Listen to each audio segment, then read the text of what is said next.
Nusantara ini begitu luas dengan ragamnya yang amat banyak.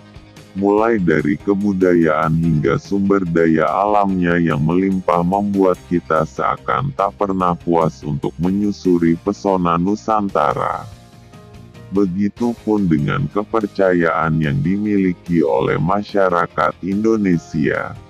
Sebagian kelompok masih ada yang mempercayai hal-hal yang berbau mistis. Tak terkecuali masyarakat di Indramayu. Banyak tempat yang dipercaya oleh masyarakat mengandung unsur mistis. Bagi mereka yang tidak percaya dan menganggap hal tersebut guton, maka siap-siap aja terkena musibah.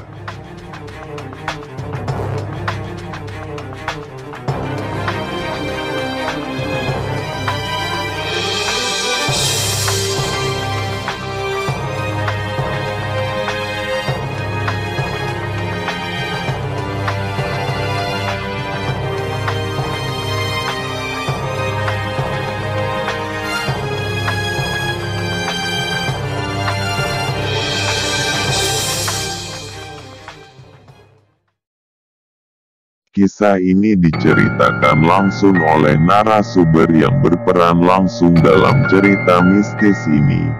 Kita sebut saja namanya Ibu Ani. Ibu Ani ini adalah seorang bidan yang bertugas di wilayah Karangsinong.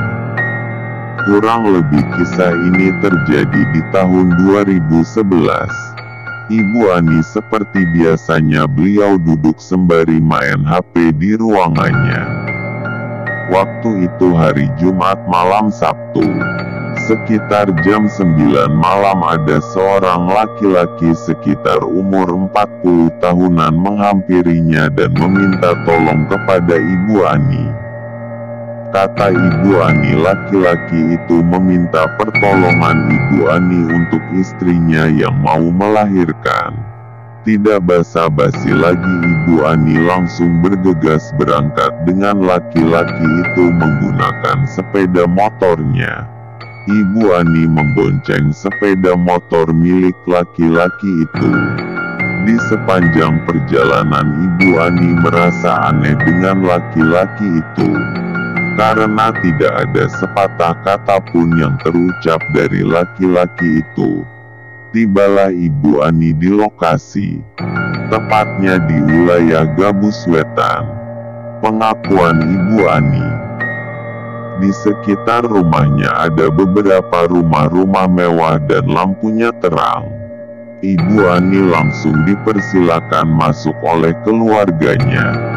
Di situ Ibu Ani merasa kaget karena ibu yang sedang hamil itu perawakannya cukup besar.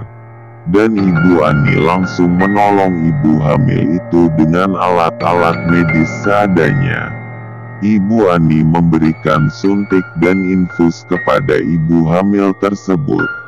Dan tidak berselang lama anakannya keluar dan jenis kelaminnya laki-laki.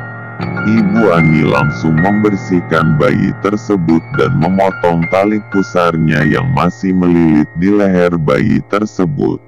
Setelah selesai penanganan itu, Ibu Ani diantarkan pulang oleh laki-laki itu yang tidak lain adalah suaminya ibu hamil itu. Ibu Ani diantarkan pulang di mana Ibu Ani bertugas. Tak terasa waktu menunjukkan jam 12 malam. Waktu pun berlalu dan pagi pun tiba. Sekitar jam 10 pagi Ibu Ani berangkat menuju rumah yang waktu semalam melahirkan. Sesampai di lokasi Ibu Ani merasa bingung. Karena waktu semalam Ibu Ani melihat beberapa rumah-rumah mewah. Tetapi yang dia lihat pagi itu hanya rerimbunan bambu dan rumput hilalang, dan yang lebih herannya, Ibu Ani melihat rumah yang semalam dia masukin sekarang terlihat hanya rumah kosong yang terbengkalai dengan pemandangan rumput yang panjang-panjang. Ibu Ani shock dan hanya berdiam diri di depan rumah tersebut. Tidak lama kemudian ada salah satu bapak-bapak warga sekitar yang menegur Ibu Ani.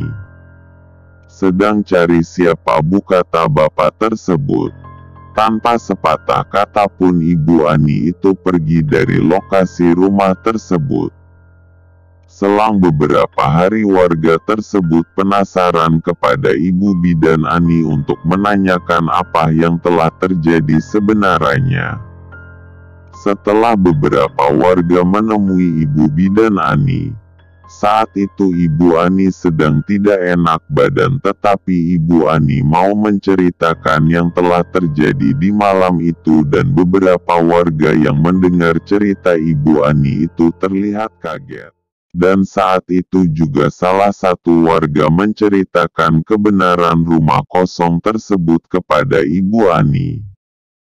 Menurut cerita salah satu warga tersebut bahwa rumah kosong itu dulu punya saudaranya yang dibangun untuk anaknya. Tetapi anaknya menolak karena rumah tersebut tidak sesuai yang anaknya mau. Jadi rumah itu terpaksa dikosongkan dan cuma ditempati sewaktu-waktu saja. Dan sekarang sudah lama kosong, sudah menjadi tempat bersemayamnya para sesosok wengwe. Wanita hamil yang ditangani Ibu Ani itu sebenarnya adalah sosok wengwe, dan laki-laki yang menjemput Ibu Ani itu adalah pasangan wengwe dari rumah kosong itu, karena sebelum kejadian ini sudah banyak yang melihat penampakan dan suara-suara aneh di rumah kosong itu. Setelah kejadian itu warga sekitar mulai merasa takut karena di malam-malam tertentu di lokasi rumah itu terdengar suara gamelan Jawa. Dan di keesokan harinya warga mulai penasaran untuk mendatangi rumah kosong tersebut.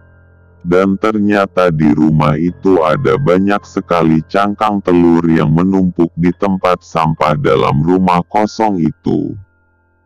Saat itu warga langsung keluar dari rumah tersebut karena merasa takut.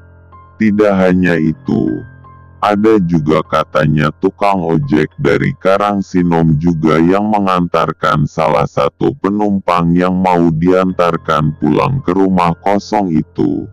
Setelah sampai di rumah itu, penumpang tersebut sudah tidak ada di belakangnya lagi. Sampai saat ini rumah kosong tersebut masih ada di wilayah Gabus Wetan. Semoga di cerita ini kita bisa memetik sebuah pelajaran dan mudah-mudahan kita semua dalam lindungan Allah. Amin.